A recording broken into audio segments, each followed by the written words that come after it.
Hello, Alexandra, Naturopath and nutritionist here. Many people come to see us for dietary advice, in particular weight loss, and they are often surprised when we ask them about the things they drink, because it's all about the food, right?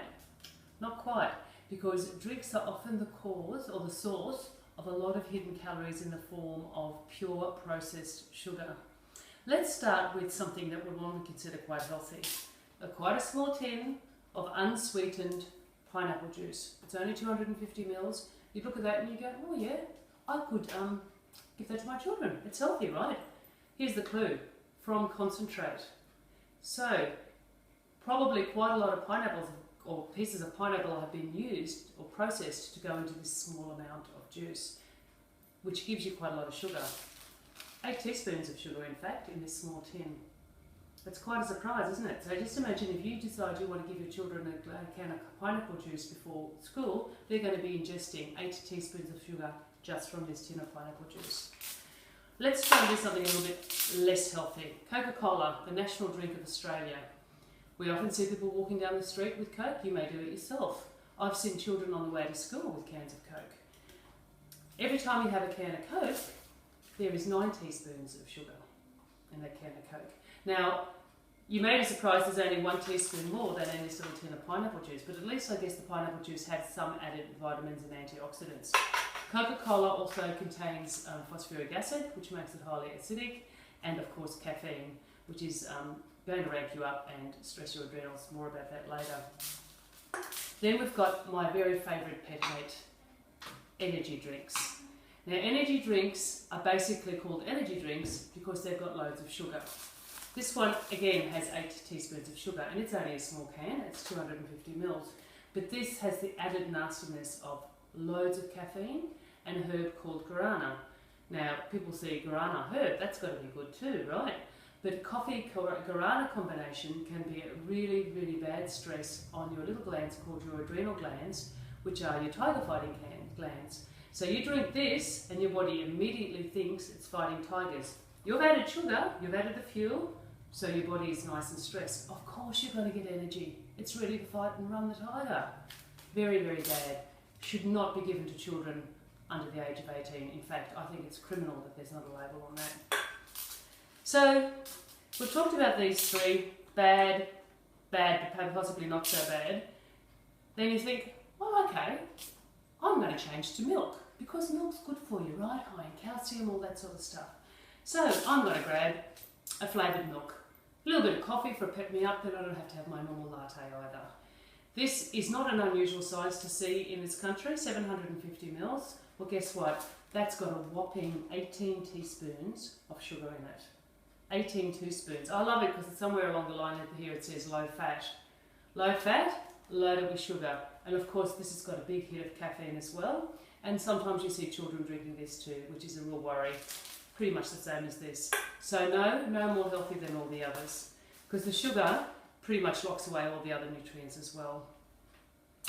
Okay, so there we have the 4 sort of standard drinks. I do want to talk to you quickly about what you do for breakfast. So many people go and grab a bottle of orange juice for breakfast. Now this is only 2.4 litres, so that probably does a family for a glass of 600 ml. For breakfast, which is not a bad thing to sit down, you would think, with your toast or Weet-Bix or whatever you're eating. Guess what? This contains a whopping 1 cup. I had to squeeze it into my little bag. This is 1 cup or 250 grams of sugar in this orange juice. Again, it's made from concentrate. First clue. The thing with juices that we have to remember is that they've taken all the fibre out, and Mother Nature actually got it right. When you eat fruit, you're eating all the fibre and all the other stuff that helps moderate the sugar in there. And I would imagine there's probably about 60 oranges in this 2.4 litres of juice. So that's why we have so much sugar. Okay, I hear ya. Water's boring, you reckon? Well, it's probably a good idea to get a taste for water. You know, encourage your children to maybe have a little squeeze of lemon or lime, or even a squeeze of fresh orange juice in water. You can even put it in bubbly water. Or you can do something like coconut water. Now, coconut water is the bomb. It's pretty much the same osmolarity as our blood. In fact, the Vietnamese soldiers the soldiers in Vietnam, beg your pardon, used to use this as a replacement for blood when there was no blood available, and many of them survived. This big tin here of 375 mils has only less than a teaspoon of sugar.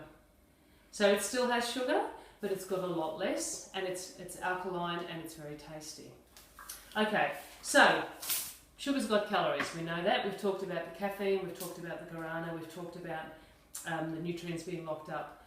But sugar is also highly inflammatory in our bodies. It causes an inflammatory reaction, and inflammation equals disease. So can you imagine you're going to have a glass of orange juice for breakfast, then you might have a can of Coke for a pick-me-up, for morning tea, then we get the afternoon slumpies and we might have some ice break. How much sugar have you had before you've even put any solid food in your mouth? Well, let's try it. So that, and if you're going to have a glass of that, probably that. So quite a lot of sugar before you put any food in your mouth. And imagine the inflammation that would cause. As I said, inflammation is the responsibility for many diseases. It also stresses the body out insofar as that our pancreas, which releases insulin, has to work double time. So over time it wears out. And it's not only that, because if you've got all this sugar in your body, your cells stop listening, if you like. It's a bit like listening to a popular song on the radio, and finally you just don't even hear it because it's just played so many times. Our cells are a bit the same with sugar and insulin. Finally, there's so much in our bodies, they don't listen anymore, and that's what insulin resistance is, which is precursor to type 2 diabetes.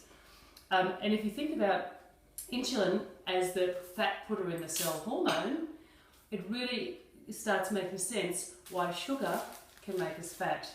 So please do yourself a favour, choose healthier options, coconut water, plain water with a bit of squeeze of lemon juice or orange juice, and really start looking after your body and taking a journey towards better health. Thank you so much.